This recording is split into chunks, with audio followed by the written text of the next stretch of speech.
Hi friends, good afternoon. ఎలా ఉన్నారు? ఏం చేస్తున్నారు? కిషాల్ ఇక్కడ ఒక ఆన్లైన్ క్లాస్లో జాయిన్ అయ్యాడు. నేను దీని గురించి రేపు కానీ ఎల్లుండి కానీ వీడియోలో చెప్తాను. ఇది చాలా చాలా బాగుందనమాట. అండ్ ఇట్స్ కంప్లీట్లీ ఫ్రీ కూడా. సో దీని గురించి నేను ఇంకా వాటి 2-3 క్లాసెస్ అటెండ్ అయ్యాడు. అండ్ ఫ్రీ కాబట్టి సూపర్ హ్యాపీ అనిపించింది. అండ్ ఇక్కడ కొంచెం కొంచెం నేర్పిస్తున్నాను అనమాట. తర్వాత నేను మీతో షేర్ చేసుకుంటాను ఈ ఆరెంజ్ని పిల్లలు తినేలాగా ఎలా చేయాలి అనేది. ఆరెంజ్ సీజన్ ఇప్పుడు ఉంది కదా, మస్తు మస్తు ఆరెంజ్లు వస్తున్నాయి. ఇవి మొసాంబిల్ కావు, రియల్ మన చిన్నప్పుడు తినే మంచి ఆరెంజ్లు అనమాట. మంచిగా గ్రీన్ కలర్ తొక్క ఉంటుంది, లైక్ రియల్ టేస్ట్ వస్తుంది అనమాట.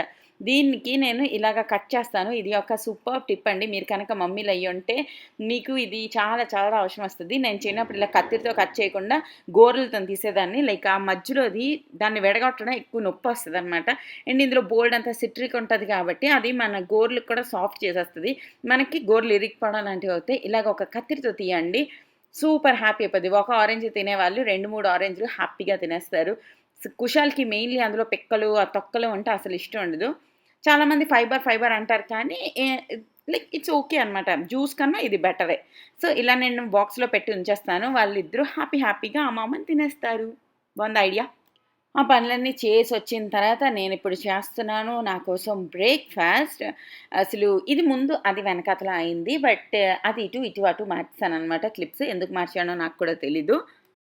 ఈరోజు సూపర్ ప్రొడక్టివ్ డే అండి. మార్నింగ్ నేను 6కి లేసాను.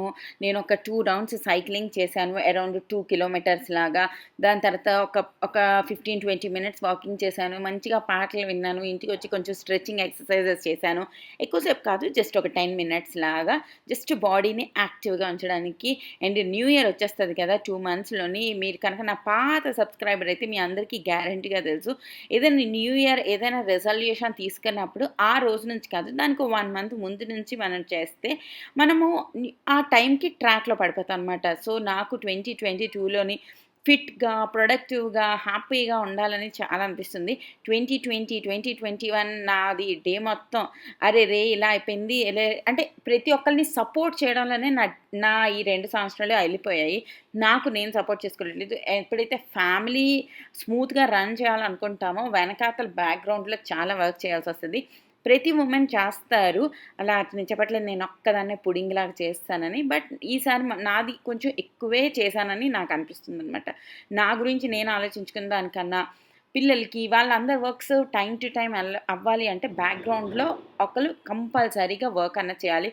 ఈసారి నేను నా యూట్యూబ్ని నా పర్సనల్ చీజుల్ని నేను చాలా వరకు పక్కన పెట్టి మొత్తం అన్నీ స్మూత్గా రనాలి అన్నట్టే నేను ఈ 2 సంవత్సరాలు నేను వర్క్ చేశాను. లైక్ కోవిడ్ వచ్చినప్పటి నుంచి. అంతకుముందు ఏంటి అంటే రెస్పాన్సిబిలిటీస్ అనేవి షేర్ అయిపోతాయి అనమాట. లైక్ హౌస్ హెల్ప్ కొంచెం రెస్పాన్సిబిలిటీ తీసుకుంటారు, టీచర్స్ కొంచెం రెస్పాన్సిబిలిటీ తీసుకుంటారు, ట్యూషన్ టీచర్ లేదంటే ఆఫీస్ టైమింగ్స్ అలా అందరూ రెస్పాన్సిబిలిటీ తీసుకుంటారు మన లైఫ్ స్మూత్గా వెళ్ళడానికి. బట్ ఈ 2 సంవత్సరాలు అంత బర్డెన్ అన్నది ఎవరి దాని మీద పడిపోయింది.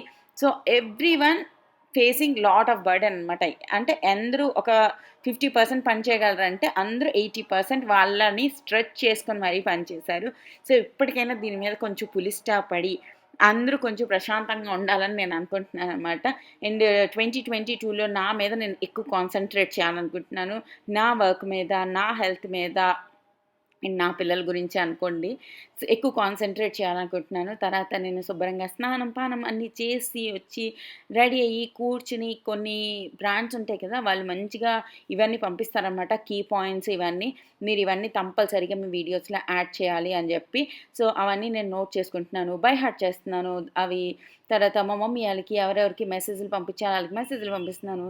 తర్వాత మెయిల్స్కి రిప్లై ఇస్తున్నాను. ఇలాగ ఈ పనులన్నీ చేస్తున్నాను అనమాట.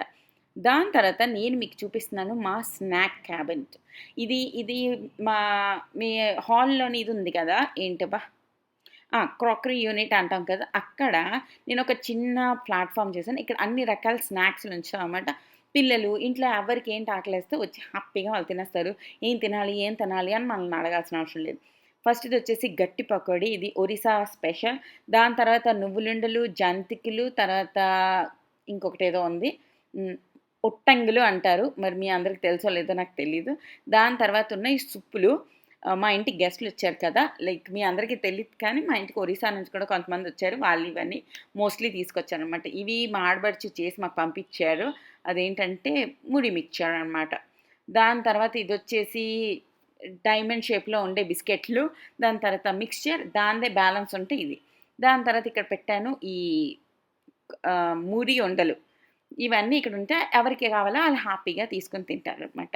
అండ్ కుషాల్ ఇక్కడ చేస్తున్నాడు, మీ అందరికి ఏదో చూపిస్తానన్నాడండి. వీడి ఫుట్బాల్ అంతా ఇది అసలు ఫస్ట్ పని చేయట్లేదనమాట. తర్వాత మొన్న నేను ఒక 4 బ్యాటరీలు ఎతికేసి తీసి వాడికి ఇస్తేను అది పనిచేస్తుంది. బ్యాటరీలు పెట్టేది పోయిందనమాట. సో నేనేం చేశానంటే డబుల్ సైడెడ్ టేప్ ఉంటుంది కదా, దాన్ని నేను బ్యాటరీకి అంటించి లోపల పెట్టాననమాట. సో అది హ్యాపీగా బ్యాటరీలు అన్నీ అంటికిపోయాయి. అందుకే ఇప్పుడు హ్యాపీగా ఆడుకుంటున్నాడు అనమాట. మామూలు టైంలో ఇంత ఖతర్నాక్ ఐడియాలు రావు కానీ, పిల్లలు ఏడుస్తున్నారంటే మమ్మీ బ్రెయిన్ అన్నది 10 టైమ్స్ షార్ప్‌గా పనిచేస్తది. టక్కుమని ఏదో ఒక ఐడియా వచ్చేస్తది. అలాగే అన్నీ దొరికేస్తాయి. అంటే మనం హార్ట్‌లీ కోరుకుంటాం అనమాట వాళ్ళు ఏడకూడదు అనేసి. నాకెప్పుడు అలా అనిపిస్తది. నార్మల్ టైంలో ఇట్స్ ఓకే, పర్లేదులే అన్నట్టుంది. అదే కుషాల్ కానీ, సాహిల్ కానీ ఏడ్చాడంటే ఎక్కడో ఒక దగ్గర నుంచి ఏదో ఒకటి చేసి ఆ ప్రాబ్లమ్ ఏదైతే ఉంటదో అది మనం సాల్వ్ చేసేస్తాము. As a mummy I feel so happy and proud అండి ఆ విషయంలో మాత్రం. అండ్ మనకి బాగా సిక్స్ సెన్స్ కూడా పనిచేస్తుంది పిల్లల విషయంలో. సో ఈ టాయ్ మీరు కొనాలనుకుంటే కొనుక్కోవచ్చు. It's one of the best toy. పిల్లలు చాలా చాలా ఇష్టంగా ఆడుకుంటారు. అండ్ అందులో 4 బ్యాటరీస్ పెట్టాల్సి వస్తుందన్నమాట. చాలామంది చార్జబుల్ బ్యాటరీస్ కూడా ఉంటాయి. అవి కూడా మనం యూజ్ చేయాలి అనుకుంటే యూజ్ చేయొచ్చు. తర్వాత సంతోష్ వాళ్ళ మమ్మీ ఏమో ఆల్రెడీ పన్నీర్ కర్రీ చేస్తారు. నేను చేస్తున్నాను ఏదైనా ఒక వెజ్ బెండి సబ్జీ. నాకు పన్నీర్ అంత ఇష్టం ఉండదు. కొంచెం ఇష్టం అనమాట. Like okay. ఓకే. ఏది లేకపోతే తినాలనిపిస్తది కానీ పన్నీరే తినాలనిపించదు. లైక్ పన్నీర్ మంచూరియా అలా ఏమైనా తినాలనిపిస్తది కానీ అన్నంతోని తినాలని అంత అనిపించదు. సో నేను చేస్తున్నాను కుర్కురా బెండి. అది కూడా డీప్ ఫ్రై కాకుండా. యూట్యూబ్‌లో కూడా కొంచెం సెర్చ్ చేశాను. అందరూ ఓవెన్‌లో పెట్టేశారు. నేను నా ఓవెన్ ఎందుకు యూజ్ చేయట్లేదో నాకు కూడా తెలియట్లేదు. అది కూడా యూజ్ చేయాలి. నేను ఎప్పటినుంచో అనుకుంటున్నాను యూజ్ చేయాలని. అసలు ఖాళీయే దొరకట్లేదబ్బా! ఎప్పుడు ఖాళీ దొరుకుతదో ఎప్పుడు యూజ్ చేస్తానో. సో బెండకాయలన్నిటిని మంచిగా వాష్ చేసి ఈ నా దగ్గర ఈ స్పిన్నర్ ఉంది కదా, ఈ స్పిన్నర్ నాకు అప్పుడప్పుడు తీసి వాడాలనిపిస్తది ఎందుకో. ఇందులోనే డైరెక్ట్‌గా కడిగేయొచ్చనమాట. నాకు కడిగిన తర్వాత గుర్తొచ్చింది స్పిన్నర్‌లోనే కడిగి స్పిన్నర్‌లోనే చేసేయాల్సింది కదా అనేసి. ఈ కుర్కురే బెండి ఏదైనా చేయాలంటే బెండకాయలకి సంబంధించింది. బెండకాయల్లో ఎక్కువ తడి ఉండకూడదండి. తడి ఉంటే ఏంటవుతదంటే అది జిగరు జిగరుగా అయిపోతాయి. ఏంటి ఇది క్రిస్పీగా కావాలి అంటే అస్సలు తడి ఉండకూడదు. లేదా ఒక టవల్‌లోని పెట్టి ఎండబెట్టేసుకుంటే కూడా అవుతదనమాట. అండ్ బెండకాయలని 3 ఇటు ముందుది వెనకది కట్ చేసి దాన్ని ప్రతి బెండకాయని 4 ముక్కలుగా కట్ చేసుకుంటున్నాననమాట. సో లేత బెండకాయలైతే చాలా టేస్టీ ఉంటాయి. ఇవి అంత లేతగా లేవు. లైక్ 70%, 60% లాగా లేతగున్నాయనమాట. కానీ బావుంది. చాలా చాలా టేస్టీగా ఉంది. మీరొక్కసారి ఈరోజు ట్రై చేయండి. Super easy, super simple, deep fry కాదు, ఆయిల్ కూడా ఎక్కువ పడదు. అండ్ మీరసలు పనెక్కువ చేయక్కర్లేదు. అన్నిటికన్నా ఇంపార్టెంట్ రెసిపీల్లో ఏంటి తెలుసా? ఎక్కువసేపు మనం కిచెన్‌లో ఉండి కలిపి కాకుండా జస్ట్ అక్కడ పెట్టేసామా, వచ్చి టీవీ చూసుకుంటున్నామా, లేదంటే ఫోన్ చూస్తున్నామా, ఏంటి లేకపోతే అట్‌లీస్ట్ రెస్ట్ తీసుకుంటున్నాం అన్నట్టు ఉండాలి వంటలంటే. అంతేగాని మనం కిచెన్‌కి అంకితంలాగా ఉన్న వంటలు నాకు చేయాలని అస్సలు అనిపించదనమాట. అండ్ దివాళీ స్టార్ట్ అయిపోయింది కదా, మా అపార్ట్మెంట్‌లోని ఔట్ సైడ్ క్లీనింగ్ కూడా జరుగుతుంది. సో బయట చాలామంది అడిగారు హై రైజ్ అపార్ట్మెంట్స్‌లోని బయట సైడ్ మీరెలా క్లీన్ చేస్తారు అనేసి. వీళ్ళొచ్చి క్లీన్ చేస్తారండి. ఎవ్రీ 6 మంత్స్‌కి అలా ఒక్కసారి ఆ విండోస్ అన్నిటిని ఫస్ట్ డస్టింగ్ చేసేస్తారు. దాని తర్వాత వాటర్ స్ప్రే చేసి ఇలాగ వైపర్‌తో క్లీన్ చేసేస్తారు విండోస్‌కి. అండ్ తర్వాత ఇక్కడ బాత్రూమ్‌లో అవన్నీ బయట సైడ్, అటు సైడ్ మన చెయ్యి అందని సైడ్ అనమాట. It takes like few seconds, వాళ్ళొక 1 మినిట్‌లో చేసేస్తారనమాట. తర్వాత మనం ఎక్కడున్నాం?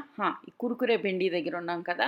దీన్ని బాగా డ్రై చేసిన తర్వాత దీంట్లో యాడ్ చేస్తాం ఉప్పు, కారం and 1 spoon of chaat masala. 1 spoon అన్నాను, 1 స్పూన్ ఏసేయకండి. మీ బెండకాయలకి తగ్గట్టుగా ఒక హాఫ్ స్పూన్ లాగా చాట్ మసాలా యాడ్ చేసుకోవాలి. దాంట్లోని మనం యాడ్ చేస్తాం కొంచెం బియ్యం పిండి. చాలామంది శనగపిండి వేస్తారు. శనగపిండి వేస్తే అంత క్రిస్పీగా రావు. బియ్యం పిండి వేస్తే బాగా క్రిస్పీగా వస్తాయన్నమాట. తర్వాత ఒక స్పూన్ నువ్వులు. సో దీన్ని ఒక 2, 3 చుక్కల నీళ్ళతోని బాగా మిక్స్ చేసుకోవాలి. జస్ట్ బెండకాయలకి అది కోటింగ్ పడాలన్నమాట. మీ దగ్గర ఎయిర్ ఫ్రైయర్ ఉంటే ఎయిర్ ఫ్రైయర్‌లోని అవెన్ ఉంటే అవెన్‌లోని ఏది లేకపోతే పెన్నం ఉంటే పెన్నం లేదా లైక్ ఒక మంచి వెడల్పుగా లైక్ స్ప్రెడ్ చేయడానికి ఈజీగా ఉండే దాంట్లోని ఒక 2, 3 స్పూన్‌ల ఆయిల్ ఏసుకోండి. కొంచెం ఎక్కువ ఆయిల్ ఎయ్యండి. నార్మల్ బెండకాయలు చేసిన దానికన్నా కొంచెం ఎక్కువ ఆయిల్ యాడ్ చేసుకోండి. దాని తర్వాత ఈ బెండకాయలన్నిటిని ఏసేయండి. ఏసి మూత అన్నది ఫుల్‌గా పెట్టకూడదనమాట. మూత ఫుల్‌గా పెట్టేస్తే కలర్ కూడా పోతది. జిగురు స్టార్ట్ అయిపోతదనమాట. ఓహ్! ఈ క్లిప్ అటు, ఆ క్లిప్ ఇటు పెట్టాలి. I'm sorry. జస్ట్ మూత ఇలా పెట్టండి అని చూపించడానికి మళ్ళీ ఆ క్లిప్ యాడ్ చేశా. దాని తర్వాత అలాగా ఒక 5, 6 మినిట్స్ కల్లా బెండకాయలన్నీ కుక్ అయిపోతాయి. లైట్‌గా క్రిస్పీ అవ్వడం అన్నది స్టార్ట్ అయిపోతదనమాట. జస్ట్ దీన్ని ఇలా స్ప్రెడ్ చేసి కొంచెం సేపు మూత పట్టకుండా ఫ్రై చేసుకోవాలి. ఇది క్రిస్పీ అంటే డీప్ ఫ్రైలో అయినంత క్రిస్పీగా అవ్వవు. ఆహ్, బట్ మీకు చాలా నచ్చుతది. టేస్ట్ బావుంటది. క్రిస్పీగా అనిపిస్తది. ఆ బియ్యం పిండిది కోట్ ఏదైతే ఉంటదో అదేమో చాలా క్రిస్పీగా అనిపిస్తది. అండ్ చాలా చాలా టేస్టీగా ఉంటది. అండ్ సింపుల్‌గా ఉంటది. ఎక్కువ ఇంగ్రీడియెంట్స్ ఏసేస్తే ఏ రెసిపీ అయినా బావుండదు. కొంచెం ఇంగ్రీడియెంట్స్‌తో దాని ఒరిజినల్ టేస్ట్ వచ్చేలాగా చేయాలన్నమాట. కుషాల్‌కి మంచిగా పప్పు, నెయ్యి దాంట్లోని కొంచెం బెండకాయ అన్నీ తీసుకొచ్చి వాడికి తినిపిస్తున్నాను. నాకెప్పుడు అనిపిస్తది వాడిని డైనింగ్ టేబుల్ దగ్గర కూర్చోపెట్టి తినిపించాలని. బట్ వాడెప్పుడు టీవీ చూస్తూ తింటానంటాడు. And I'm also okay. నేను కూడా టీవీయే చూస్తున్నాను కదా అనేసి. మీలో ఎంతమంది పిల్లలకి తినిన తర్వాత ఇలా దిష్టి తీస్తారన్నది నాకు కామెంట్ సెక్షన్‌లో షేర్ చేయండి. అండ్ నేను నా కోసం వడ్డించుకుంటున్నాను ఒక ప్లేట్. దాంట్లోని ఒక కప్ ఆఫ్ అన్నం. ఏది నా అన్నం? ఇంకా రాలేదేమి? రా పెట్టు సిరి. అరే! ఇంతసేపా? ఎలా? హౌ? ఏంటయింది? మర్చిపోయావా? వచ్చా. తర్వాత సేమ్ గిన్నెలోనే కొంచెం పన్నీర్ కర్రీ తీసుకుంటున్నాను. తర్వాత బోలెడంత బెండకాయలు తీసుకుంటున్నాననమాట. బోలెడంత క్రిస్పీ బెండి తీసుకుంటున్నాను. ఒకసారి ఇలా ట్రై చేసి చూడండి. మీకు కూడా నచ్చొచ్చు. నచ్చితే నాకు ఇన్‌స్టాలో దేంట్లో అయినా ట్యాగ్ చేయండి. ఓకేనా? ఇంకా నా ఇన్‌స్టాగ్రామ్‌లో కూడా ఫాలో చేయండి. అండ్ దాంట్లోని కొద్దిగా నెయ్యి యాడ్ చేస్తున్నా. ఏమో ఈ రోజుల్లో నెయ్యి నాకు బాగా నచ్చుతుందనమాట. మా మమ్మీ ఎప్పుడు అంటది నెయ్యి తింటే ముడుకుల నొప్పులు రావు అండ్ స్కిన్ గ్లోగా ఉంటదని. అదొకటి నాకు చిన్నప్పటి నుంచి ఎక్కించిందనమాట. తర్వాత కొంచెం కందిగొండ ఏసుకొని, ఇది నా లంచ్ ప్లేట్. తర్వాత లాస్ట్‌లో కొంచెం పెరుగేసుకొని తిన్నాను. ఓకేనా? మరో వీడియోతో మళ్ళీ రేపు కలుస్తా. అప్పటివరకు టాటా. Bye bye.